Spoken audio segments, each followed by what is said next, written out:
No idea tähän laajennukseen lähti oikeastaan silloin jo, kun tehtiin tämä uusi hotelli tulipalon jälkeen. Niin silloin jo ajateltiin ja innovoitiin, että voitaisiin sitten myöhemmin tehdä tähän tämä jatkomajoitusosa.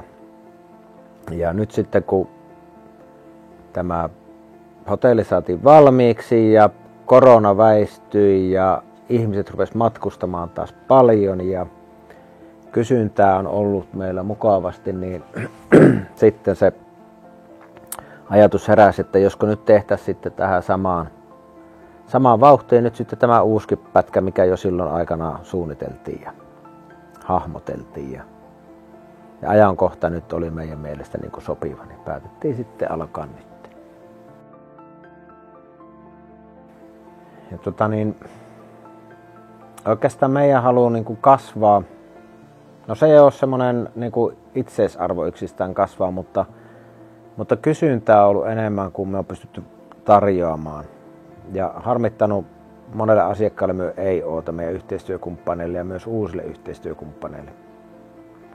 Niin sitten ajateltiin, että tehdään tämä lisäys, niin pystytään palvelemaan isompaa joukkoa. Ja samalla tietysti myös sitten se ajatus niistä vähän uusista erilaisista huoneista niin innosti myös tekemään. Että toki meillä tulee Aurora-sviittejä, kun niiden kysyntä on ollut hyvä, niin vähän samanlaisia. Mutta sitten tulee niitä Naava-sviittejä, joka on tämmöinen idea tuli tästä, että meillä on maailman puhtain ilma täällä meidän alueella. Niin haluaisin sen ympärille rakentaa jotakin. Ja Naavahan on just se, mikä tykkää puhtaasta ilmasta. Ja siihen huoneeseen tuodaan sitä, tätä meidän luonnon rikkautta.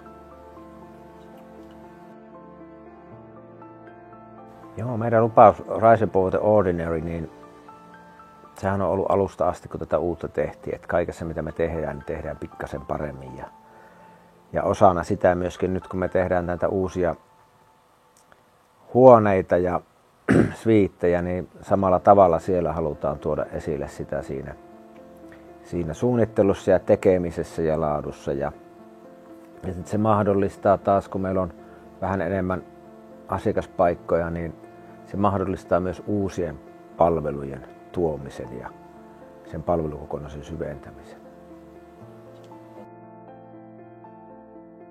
Joo, konkreettisia asioita, mitä asiakkaat tulee kokemaan nyt sitten, niin on tietysti ne uudet huoneet, uuden tyyppiset. Sitä myötä sitten meillä on tavoite myös taas palveluun tuoda uusia pieniä elementtejä, että se palvelu on vielä henkilökohtaisempaa. Asiakkaita voidaan saattaa huoneisiin ja tarjota henkilökohtaisempaa palvelua ja pienempiä ryhmiä safareilla, privaattisafareita ja myöskin ruoan suhteen ja ruokailun suhteen niin uusia elementtejä. Asiakkailta me odotetaan tietysti hyvää vastaanottoa, että se on oikeastaan näiden tämmöisten hankkeen aina se jännittävin hetki, että kun itse olen innostunut siitä ja tuo sinne semmoista omaa innovatiivisuutta yhdessä tämän tiimin kanssa, niin sitten se totuuden hetki on, että mitä ne asiakkaat sitten siitä tykkää. Ja kyllä me nyt odotetaan ja uskotaan, että kun me nämä asiat tehdään niin kuin me on suunniteltu, niin että asiakkaat myös niitä sitten ovat ilahtuneita ja jakavat sitä hyvää sanomaa eteenpäin. Okay. Joo, projekti tosiaan nyt alkaa. Tämähän on ollut pitkä projekti. Tässä on ollut tietysti suunnittelutyöt ja jo pitkään ja sitten kaikki rahoitusten järjestäminen ja muut. Se on ollut sitä tavallaan minun työtä, mitä on pitänyt tehdä jo paljon täällä taustalla. Ja nyt sitten se konkreettinen tekeminen alkaa heti pääsiäisen jälkeen, että meillä on hotelli kiinni toukokuun ajan, kesäkuun alkuun, niin siinä aikana meillä on tarkoitus tehdä ne isot maasiirtotyöt. Se on ehkä se näkyvin ja kuuluvin asia. Ja sen jälkeen sitten kesällä aletaan nostamaan perustukset ensin ja seinät pystyyn. Ja tavoite on saada rakennus kokonaan säältä suojaa ja ulkoa valmiiksi ennen talven tuloa.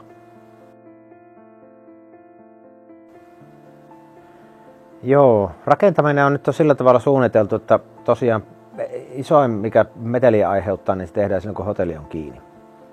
Ja sitten tietysti tässä meillä nyt on hyvä asia se, että tämä laajennusosa on ihan toisessa päässä rakennusta kuin missä meidän nykyiset majoitustilat on. Ja myöskin ravintola, niin periaatteessa se ei sillä tavalla hirveästi häirihe. Toki tuossa on liikennettä päivällä, työmiehiä menee ja autoja voi kulkea, mutta niin kuin semmoinen rakentamisen äänet tai se, että rakentaminen näkyisi huoneen ikkunasta, niin semmoistahan meillä ei onneksi ole tässä ongelmaa, että me ollaan juuri toisella puolella rakennusta. Ja mä toivon, että tämä hanke osaltaan taas niin vie Syötteen matkailualuetta eteenpäin ja lisää sen tunnettavuutta, mutta myös kävijämäärää. Että nythän Syötteellä tapahtuu paljon tulevana vuotena, kun tulee uusi tuolihissi ja muuta investointia, niin me osaltamme sitten ollaan mukana siinä ja yhdessä tekemällä näitä asioita, niin uskon, että koko Syötteen matkailualue hyötyy ja kasvaa.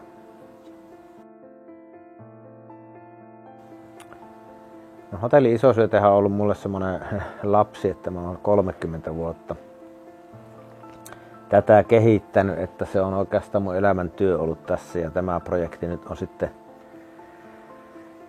semmonen näillä näkymin tällä alueella niin viimeisen iso hanke, ei meillä ole rakennusoikeuttakaan tässä, mutta tokihan kaikki ei ole aina vain rakentamista, kehittäminen on paljon muutakin ja oikeastaan se onkin kaikkea muuta, että seiniä me tarvitaan kuitenkin niitä puitteita siihen, että on ihmisillä paikka missä olla, mutta sitten se kaikki muuhan tulee sieltä palvelukokemuksesta ja tästä luonnosta ja kaikesta siitä tekemisestä ja kokemisesta, mitä täällä voi tehdä.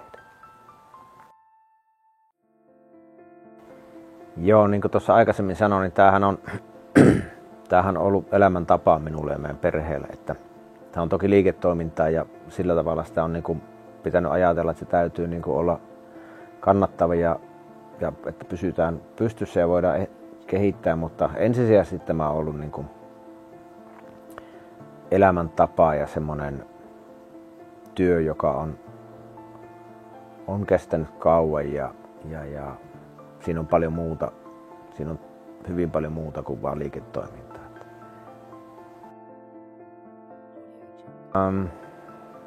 Tällä hetkellä kyllä jännittää.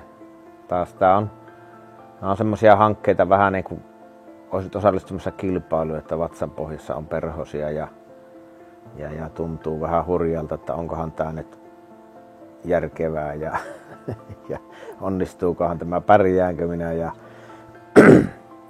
ja niin poispäin, mutta sitten kun se lähtölaukaus on ollut, niin sit pitää vaan ruveta tekemään ja sitten sitä mennään siinä ja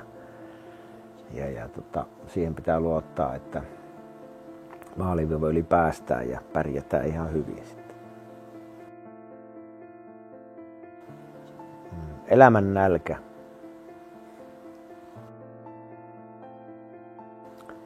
No kyllähän tämä matka on ollut niin kuin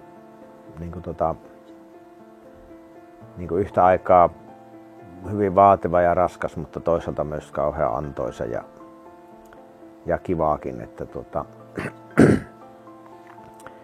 semmoista epämukavuusalueella olemista ja sen sietämistä niin on ollut ja sitä pitää ollakin ja se on tuottanut myös hedelmää ja sen takia myöskin tämä uusi hanke nyt se on vähän menee siihen samaan sarjaan, että kun alkaa tuntua liian hyvältä, niin täytyy välillä taas puskea sinne eteenpäin, niin nousee taas vähän ylöspäin siinä tekemisen tasolla. Mutta kaikkinensahan tämä on ollut huikea matka.